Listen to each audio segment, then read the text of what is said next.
से ठीक कर दिया है। लेकिन न तो हमारी सरकारें हमारी गैया पर कुछ शुद्ध लेती है और न करती है।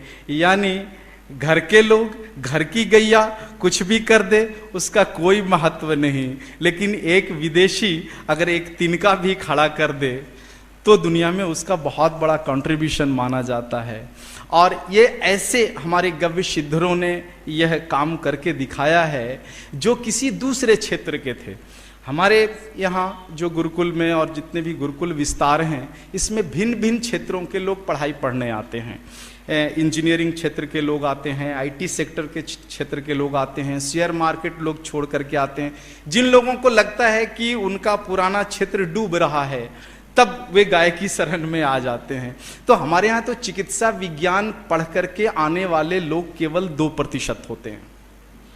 केवल 2% ऐसे लोग होते हैं जो पहले से किसी भी विधा के डॉक्टर हैं, चाहे तो MBBS हैं, BAMS हैं, BHMS हैं, BSMS हैं। इस तरह के लोग केवल 2% होते हैं। लेकिन उसमें 98% ऐसे लोग होते हैं जो दूसरे क्षेत्र में काम करने वाले होते हैं और पंचगव्य चिकित्सा विज्ञान पढ़ते हैं। तो दूसरे क्षेत्र में काम करने वाले लोगों ने ही थैलेसीमिया नाम की बीमारी को साध्य करके दिखला दिया। और इसकी के साथ जो मेरी धारणा अब बनी है कि शायद आने वाले दिनों में अगर कोई और भी ऐसी बीमारी हुई तब भी हमारी गैया हमें निराश नहीं करेगी। कारण जिन 5 कंपाउंड एलिमेंट से यह शरीर बना है, ये सारे 5 कंपाउंड एलिमेंट्स गाय के पास है। गोबर हमारे शरीर का मिट्टी वाला कंपाउंड एलिमेंट है, मूत्र हमारे शरीर का वायु वाला कंपाउंड एलिमेंट है, उसका दूध हमारे शरीर का जल वाला कंपाउंड एलिमेंट है, और गैया के दूध से निकला हुआ तूप हमारे शरीर के अंदर प्रज्वलित अग्नि है, और गैया का छाछ हमारे मस्तिष्क की चेतना वाला आकाशीय कंपाउंड एलिमेंट है। तो जिन 5 कंपाउंड एलिमेंट से शरीर बना है, सारा कंपाउंड एलिमेंट गाय के पास है। तो गाय हमें कैसे निराश कर सकती है? बिल्कुल निराश नहीं कर सकती है। दुनिया में आने वाले दिनों में 5 साल, 10 साल, 15 साल, 20 साल या 100 साल के बाद भी अगर कोई ऐसी दुर्लभ बीमारी आती है, तब भी वह इन्हीं 5 कंपाउंड एलिमेंट का डिसऑर्डर होगा, क्योंकि इस शरीर में छठा कुछ है नहीं। और इन्हीं 5 कंपाउंड एलिमेंट के डिसऑर्डर को ठीक करने के लिए गैया का 3 गव्य और ऋषियों द्वारा शोध किया हुआ 2 गव्य, तूप और ताक, 5। तो इन 5 से दुनिया की कोई बीमारी बच नहीं सकती।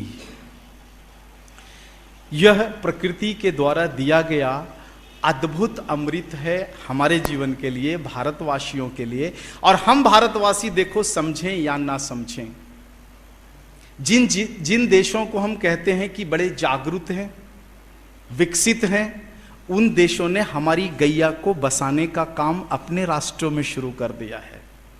जिस दिन से अमेरिका महादेश को लगा कि भारतीय नस्ल की गाय ही निरोगी जीवन दे सकती है, 5 महाभूतों के संतुलन को बना सकती है, वायु के प्रदूषण को ठीक कर सकती है, जल के प्रदूषण को ठीक कर सकती है, आकाशीय तरंगों को संतुलित कर सकती है, उस दिन से ये राष्ट्र भारत से भारतीय नस्ल की गाय को ले जाना शुरू किया है और अपने यहाँ उसको विकसित करना शुरू किया है।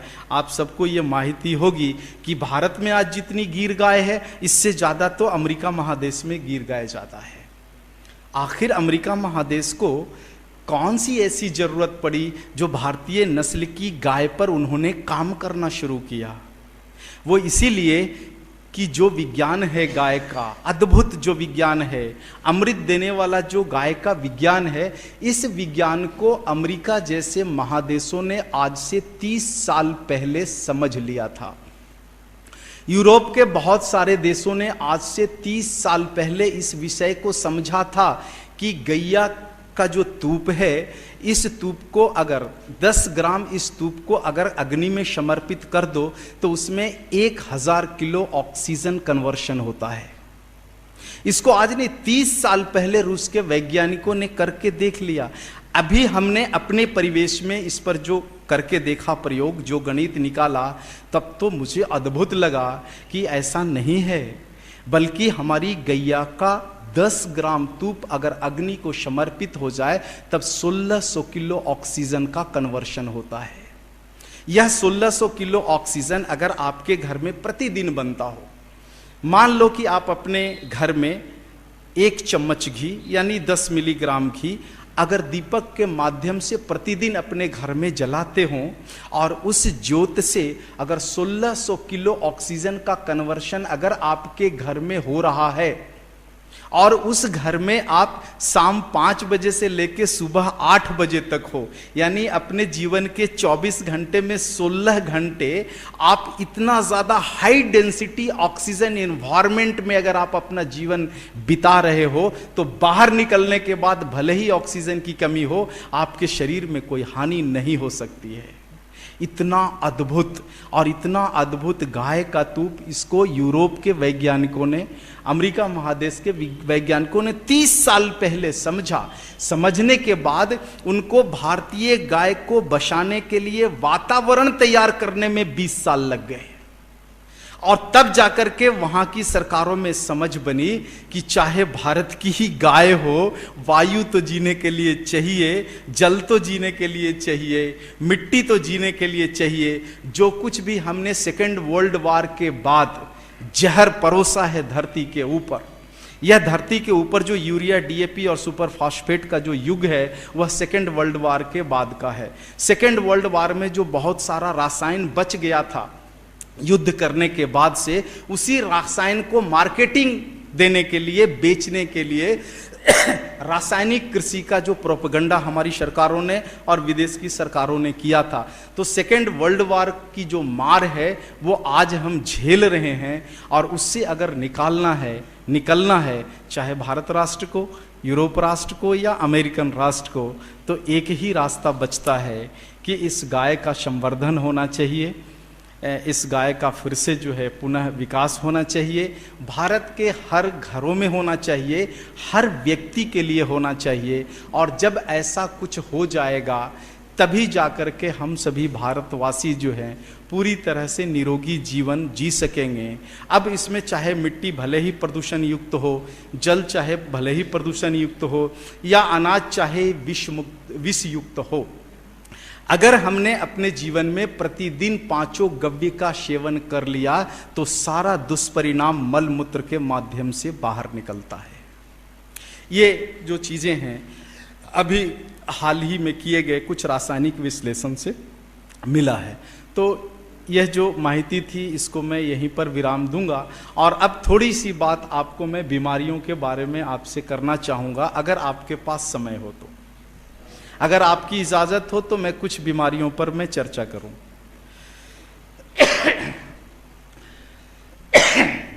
मुझे जो माहिती मिली है आपके इस कोंकण क्षेत्र का, मैं अपने जीवन में पहली बार इस मैं कहूं तो ये स्वर्ग तुल्य भूमि, अगर कहूं तो यह जो कोंकण क्षेत्र है, ऐसा स्वर्ग तुल्य भूमि में मैं पहली बार कल आया। और आने के बाद जो मेरे साथियों ने जो थोड़ी बहुत माहिती मुझे दी, उसमें से जो चीज़ें निकल के आई कि यहाँ पर आर्थराइटिस नाम की बीमारी सबसे ज़्यादा लोगों को है। हाँ, घुटना दुखने का, गोड़ा दुखना जिसको शायद मराठी में आप कहते हो, ये इसकी सबसे ज़्यादा समस्या यहाँ पर है। और 35-40 साल की उम्र के बाद लोगों के शरीर से लुब्रिकेंट सूखने का बड़ी तेजी से ऐसा चल रहा है इन क्षेत्रों में। तो सबसे पहले मैं बात यहीं से शुरू करूंगा कि अगर आपके शरीर में लुब्रिकेंट सूख जाए और अगर आपके घुटने दुखने लग जाएं, घुटने की हड्डियां अगर घिसनी लग जाए, कंधे की हड्डियां घिसनी लग जाए या केहूनी की हड्डियां घिसनी लग जाए, ऐसा कुछ हो तो आप बिल्कुल चिंतित मत होइए। बिल्कुल ये सरल है, ज़्यादा मुश्किल काम नहीं है, और इसमें कभी भी घुटना कटवाने का काम मत कीजिएगा। घुटना काटने की ज़रूरत नहीं पड़ती। अंगों को काटना हमारे भारतीय संस्कृति में सबसे नीच दर्जे का काम माना जाता है। अगर किसी व्यक्ति को अगर नीच दिखाना है तो उसके अंग काट लिए जाते हैं, मारा नहीं जाता है। अंग काटना तो हमारी संस्कृति में मृत्यु से भी ज्यादा बड़ा दंड है। तो ऐसा दंड चिकित्सा के नाम पर आप कभी मत लीजिए। गाय बड़ी सरलता के साथ जो है हमारे शरीर में लुब्रिकेंट उत्पन्न कर देती है। इस विषय पर मैं बात करूं, इससे पहले यह समझ लेना जरूरी है कि आखिर किन कारणों से हमारे शरीर का लुब्रिकेंट सूख जाता है। आज से 30-40 साल पहले हमारे शरीर में कभी भी लुब्रिकेंट नहीं सूखता था। हमारे पुराने जितने भी बुजुर्ग लोग हैं, दादाजी स्तर के लोग हैं, दादी जी स्तर के जितने लोग हैं, उनकी आयु 80-85 साल हो गई है, लेकिन अभी तक उनके घुटने हम लोगों से अच्छे हैं। सीढ़ियाँ बहुत तेजी से चढ़ पाते हैं, बहुत दूरी तक पैदल चल पाते हैं हमारी अपेक्षा। तो आखिर 30-40 साल में इस पीढ़ी को हुआ क्या जिसके कारण हमारे शरीर के लुब्रिकेंट सूख गए? तो इसके पीछे एक बड़ा रिसर्च वर्क हुआ है हमारे यहाँ, और उसमें से जो चीजें निकल के आई कि हमारे घर में 2 तरह का प्रेत है। प्रेत समझते हो? भूत। हाँ, 2 भूत है हमारे रसोई घर में। इन 2 भूतों के प्रभाव के कारण ही हमारे शरीर का लुब्रिकेंट सूख रहा है। तो मैं निवेदन करता हूं भारत के लोगों को कि इन 2 भूतों को रसोई घर से बाहर निकाल दो तो बिल्कुल ठीक हो जाता है। और बहुत सारे रसोई घर से निकलवा करके देखा तो रसोई घर से निकला तो सारे परिवार की स्थिति सुधर गई। लेकिन जो बिगड़ गया है उसको सुधारने के लिए फिर गाय की मदद की जरूरत पड़ती है। और वो पहला जो प्रेत है वह रिफाइन है। हाँ, और दूसरा जो प्रेत है वह आयोडीन नमक है। इन 2 प्रेत को निकाल दो बाहर। आयोडीन नमक की जगह शुद्ध भगवान का दिया हुआ, प्रकृति का दिया हुआ शुद्ध नमक खाइए। झील का नमक हो सकता है, भूगर्भ से निकाला हुआ सेंधा नमक हो सकता है, या पहाड़ से तोड़कर निकाला गया काला नमक हो सकता है। किसी भी ब्रांड का हो सकता है। अगर हम शुद्ध नमक खाएंगे तो हमारे शरीर में 72 तरह के मिनरल्स मिलेंगे, और उन मिनरलों की मदद से हमारे शरीर का लुब्रिकेंट नहीं सूखेगा। दूसरा जो प्रेत है रिफाइन। हम रिफाइन क्यों खाते हैं, किस लिए खाते हैं? इसलिए कि हम पहले तेल खाते थे। तेल किस लिए खाते थे? क्योंकि तेल एक तरह का लुब्रिकेंट होता है, और शरीर चूंकि 24 घंटा चलते रहता है, हमारी जोड़ घूमते रहते हैं। मैं बात भी कर रहा हूं तो ये जबड़े घूम रहे हैं। इन 2 हड्डियों के बीच में लुब्रिकेंट है, इसलिए मैं इतनी देर तक आपसे बात कर पा रहा हूं। लंबे समय तक मैं चल सकता हूं क्योंकि हमारे घुटने में लुब्रिकेंट है, और यह लुब्रिकेंट मिलता है तेल से। तो 30-40 साल पहले के भारत में हम भारतवासी भरपूर तेल खाते थे। हाँ, जब देखो छक के तेल खाते थे। हाँ, हर 3-4 महीने पर एक, और उसमें तेल में पकवान बना और छक के तेल खाए। हाँ, ग्रीष्म ऋतु होती है, गर्मी का मौसम होता है। गर्मी के कारण बहुत ज्यादा गर्मी पड़ती है हमारे देश में। गर्मी के कारण हमारे शरीर का लुब्रिकेंट सूख जाता है। गर्मी का मौसम खत्म होता है, फिर वर्षा ऋतु प्रारंभ होता है। वर्षा ऋतु में जो है सो बचा हुआ जो लुब्रिकेंट है वह भी खाली हो जाता है। फिर जैसे ही वर्षा ऋतु खत्म होती है दीपावली आता है, और दीपावली में हम क्या करते हैं? खूब तेल खाते हैं। खूब तेल में बना हुआ पकवान है, पकौड़ी है, कचौड़ी है, और आपके यहाँ जितना कुछ पकवान महाराष्ट्र में बनता होगा छक के खाते हैं। यह जो पकवान खाने की जो कला है, यह शरीर को लुब्रिकेंट देना है। ठंडी, उसके बाद ठंडी आती है, शीत ऋतु आता है। शीत ऋतु में लुब्रिकेंट का गुण है जम जाना। तो नवंबर, दिसंबर, जनवरी कड़ाके की ठंड पड़ती है, हमारे शरीर का लुब्रिकेंट जम जाता है। जैसे ही शीत ऋतु खत्म हुआ, होली आ गया, फिर खाओ पुआ पकवान छक करके, फिर शरीर को लुब्रिकेंट मिल गया। शरीर को 2 बार भरपूर लुब्रिकेंट मिलता था। तो किसी भी व्यक्ति का भारत तेल हृदय के लिए बहुत ही उत्तम औषध है। हाँ, और थोड़ा अगर डर लगे तो तेल की जगह फिर घृत खाओ, तूप खाओ आप, उसमें तो बिल्कुल डरने की जरूरत नहीं है। तो ये 2 काम कर लीजिए, धीरे धीरे शरीर को लुब्रिकेंट मिल जाएगा और धीरे धीरे ये जो घुटने का दुखन है ये भी बंद हो जाएगा। लेकिन यहाँ पर आप एक प्रश्न करोगे जी कि 10 साल से खाकर सुखा लिया है, इसको क्या करें? तो इसमें गाय मदद करेगी। हमारे देश में प्रकृति ने एक बहुत अच्छी वनस्पति दी है, उस वनस्पति को पारिजात कहते हैं। हाँ, आपके यहाँ मराठी में क्या कहते हैं सुभाष? पारिजात, आप सभी जानते हो। पारिजात अद्भुत वनस्पति है, उसकी पत्तियों में छिपा हुआ लुब्रिकेंट हमारे शरीर के लुब्रिकेंट के बिल्कुल बराबर होता है। तो हमने क्या किया है कि पारिजात की पत्तियों के साथ गौमूत्र का कॉम्बिनेशन बना करके पारिजात युक्त गौमूत्र अर्क तैयार किया है। ऐसा अर्क अगर आप 4 महीने तक लगातार पी लेंगे, कुछ कुछ मरीजों के लिए 2 महीना, 3 महीना और अधिक से अधिक 4 महीने, 4 महीने तक अगर आपने लगातार सेवन कर लिया तो आपके शरीर में या किसी मरीज के शरीर में भरपूर लुब्रिकेंट बन जाता है।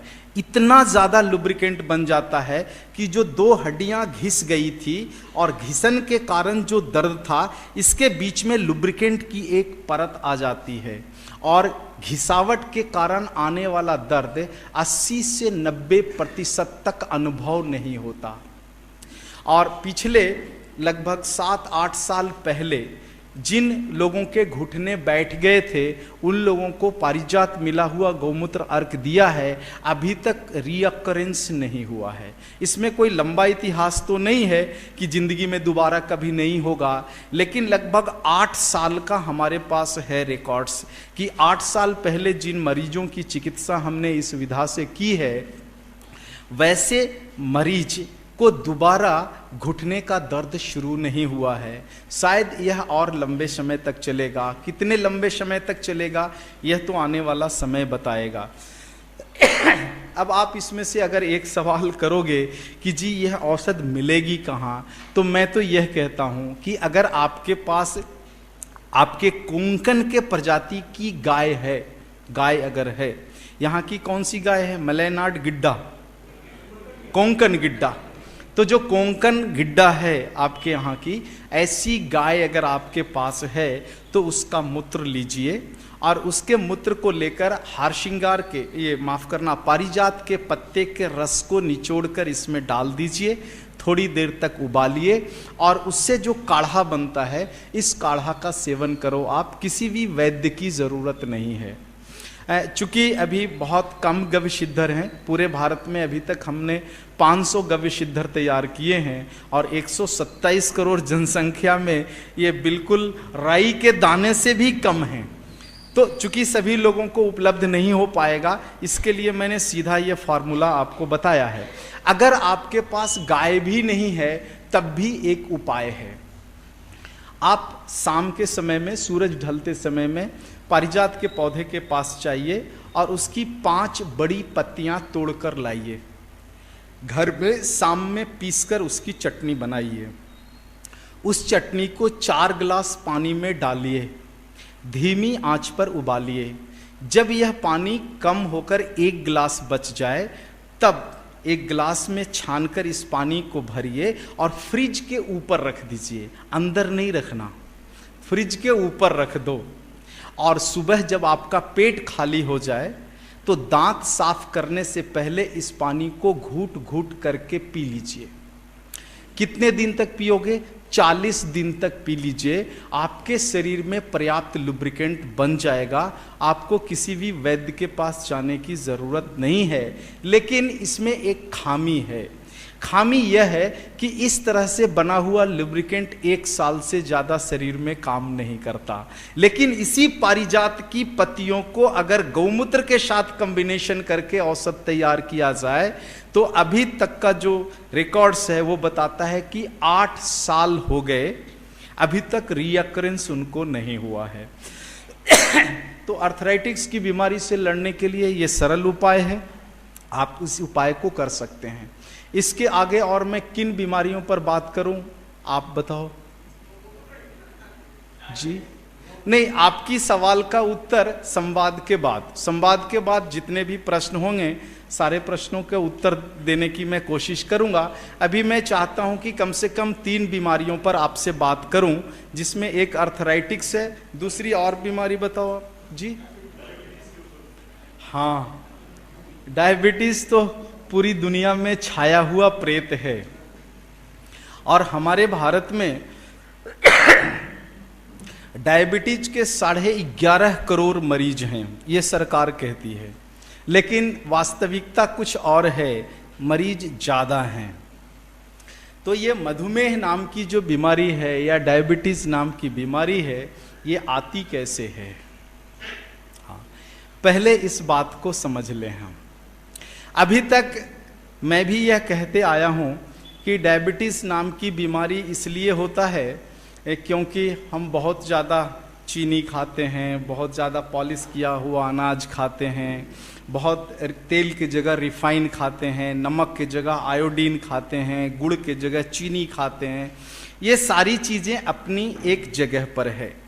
मेरा एक सवाल है कि सबसे ज़्यादा चीनी खाने वाला या गुड़ खाने वाला भारत में एक प्रदेश है गुजरात। अगर आपका कोई मित्र गुजराती हो तो उसकी दिनचर्या आप देख सकते हो, सबसे ज्यादा गुड़ खाने वाला। और दूसरे नंबर पर सबसे ज्यादा गुड़ खाने वाला, चीनी खाने वाला, मीठी वस्तु खाने वाला अगर प्रदेश है तो वह है पश्चिम बंगाल। तो सवाल यह है कि क्या सारे गुजरातियों को डायबिटीज है या सारे बंगालियों को डायबिटीज है? दूसरी एक जो बात आती है सामने कि चावल ज्यादा खाने से डायबिटीज की बीमारी होती है। मैं जिस प्रदेश से हूं, तमिलनाडु, और मेरा जो पड़ोसी राज्य है केरल है, कर्नाटक है, आंध्र प्रदेश है, पांडिचेरी है, इन 5 प्रदेशों में केवल चावल ही खाया जाता है। मैं सुबह अगर नाश्ता करने की जरूरत पड़ी तब भी चावल, दोपहर में भोजन की जरूरत पड़ी तब भी चावल, शाम में नाश्ते की जरूरत पड़ी तब भी चावल, रात्रि भोजन तब भी चावल, चावल ही चावल। तो क्या हम सारे मद्रासियों को या तमिलियन को डायबिटीज है, या सारे कन्नड़वासियों को डायबिटीज है, या सारे केरलियन को डायबिटीज है? केरल में आप चले जाओ, आपको वहां रोटी देखने को भी नहीं मिलेगा, और भाखरी की तो कल्पना ही छोड़ दो, आप स्वप्न में भी नहीं आने वाला। हम दक्षिण भारत के लोग 24 घंटे जब भी कुछ खाना हो चावल ही खाते हैं। लेकिन एक जानकारी आपको दे दूं, सबसे कम डायबिटीज दक्षिण भारत के लोगों को है। और हमारे डॉक्टर जो कहते हैं कि डायबिटीज हो गया तो चावल नहीं खाना, केवल रोटी खाना, तो आपको एक जानकारी दे दूं, भारत का जिस प्रदेश सबसे ज्यादा गेहूं खाने वाला है उसी प्रदेशों में डायबिटीज सबसे ज्यादा है। Rajasthan diabetes number 1, Madhya Pradesh diabetes number 2, Maharashtra 3 पर तो नहीं है लेकिन यहां भी बहुत ज्यादा डायबिटीज है। तो इसमें से जो एक जानकारी निकल के आती है कि डायबिटीज का मूल कारण चावल नहीं बल्कि गेहूं है। तो मैंने अपने मरीजों को कहा कि गेहूं कभी मत खाना। एक साथ हमारे चिकित्सालय में 100 से ज्यादा डायबिटीज के मरीज होते हैं जिनकी चिकित्सा चलती है, और इन सभी को मैं प्रिस्क्रिप्शन पर लिख करके देता हूं कि गेहूं कभी मत खाना, केवल चावल खाना। और चावल खाते खाते 3 साल में डायबिटीज जड़ से खत्म हो गया। आप चौंकोगे, ऐसा कैसे? तो आपको एक जानकारी दे दूं, अपने थोड़े से इतिहास के पन्नों को उलट करके देखो, ज्यादा नहीं 100 साल पुराने पन्ने को। जब से भारत देश में गेहूं आया है तभी से डायबिटीज की बीमारी भी इस देश में आई है। यह कड़वा सत्य है। और अगर डायबिटीज की कोई अच्छी दवा अगर दुनिया में है तो वह है चावल। चावल डायबिटीज की सबसे अच्छी दवा है। और मैं ये मेडिकल काउंसिल की रिपोर्ट आपको बता रहा हूं कि मेडिकल काउंसिल के वैज्ञानिकों ने ही ये स्टेटमेंट जारी किए हैं, red rice is the best medicine for the diabetes. लाल चावल मधुमेह की सबसे अच्छी दवा है।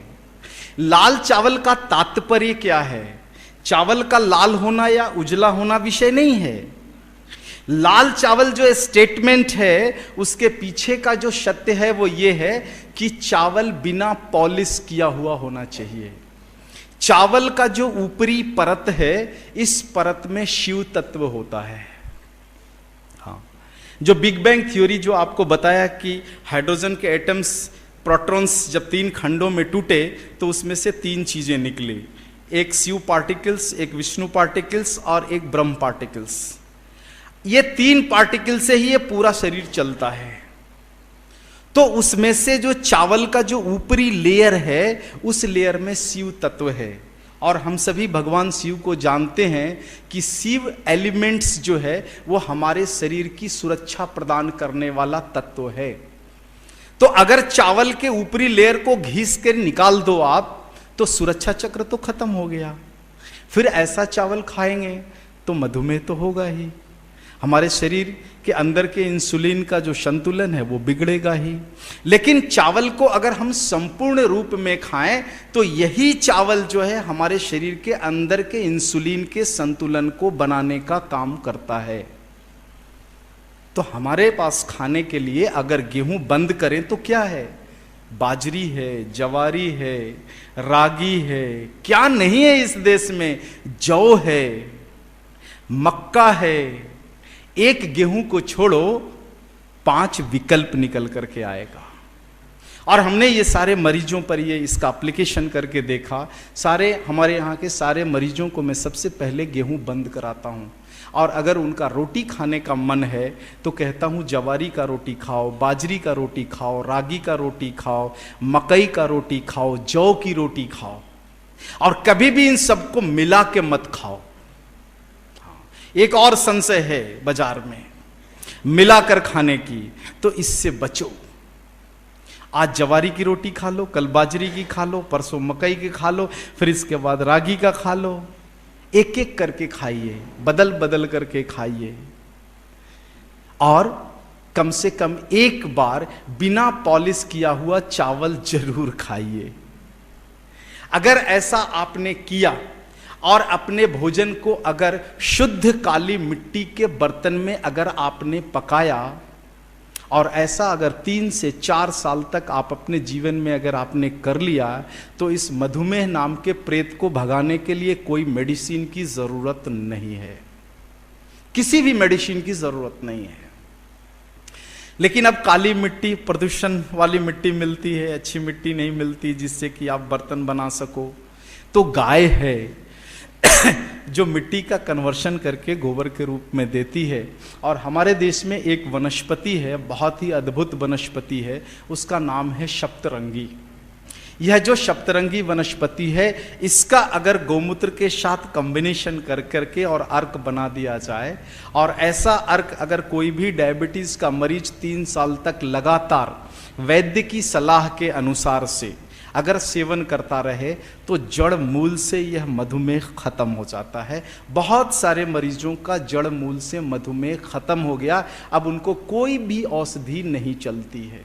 और इसमें से अभी 15 दिन पहले जो एक नई चीज निकल करके आई है, और इस विषय में मैं पहली बार मैं बात कर रहा हूं कि यह जो मधुमेह नाम की बीमारी है, इस बीमारी के पीछे एक बड़ा कारण है एकल परिवार। जब तक भारत में संयुक्त परिवार था तब तक मधुमेह नाम की बीमारी नहीं थी। और जब से हमारे देश में एकल परिवार का समय आया है, तभी से जो है मधुमेह नाम की बीमारी ग्रसित हुई है। मधुमेह नाम की बीमारी का बड़ा गहरा संबंध एकल परिवार के साथ है। एकल परिवार आप समझते हो कि कोई भी युवा की शादी हुई और वह पत्नी को लेकर के अकेला जीवन जीने के लिए चला गया, माँ बाप को छोड़कर, दादा दादी को छोड़कर अकेला जीवन जीने के लिए चला गया, ऐसे लोगों को ही मधुमेह की बीमारी हो रही है। लेकिन आज भी जो परिवार संगठित है, संयुक्त रूप में है, माँ पिता के साथ जो बच्चे हैं, दादा दादी के साथ जो बच्चे हैं, यह जो परिवार का एक माहौल बनता है, दादा दादी का प्यार जो है पोते पोतियों को, पोते पोती का दादा के साथ संबंध, माँ पिता के साथ संबंध, ये जो रिलेशनशिप है, ये अगर टूटता है तब इसमें से मधुमेह नाम की बीमारी शरीर में उत्पन्न होती है। तो अगर इससे बचना है तो फिर से एक बार संयुक्त परिवार में रहने की कल्पना कर लो आप, ये मधुमेह नाम का प्रेत आपको छू भी नहीं सकता है। महर्षि वाग्भट गौशाला एवं पंचगव्य अनुसंधान केंद्र संसार का पहला गुरुकुलम जो आधिकारिक रूप से पंचगव्य चिकित्सा विज्ञान की शिक्षा देने के लिए कृत संकल्पित है। अमर बलिदानी राजीव भाई का कहना है कि गाय बची तो फिर से ऋषि क्रांतिकारी पैदा होंगे और तभी भारत सोने का शेर बने।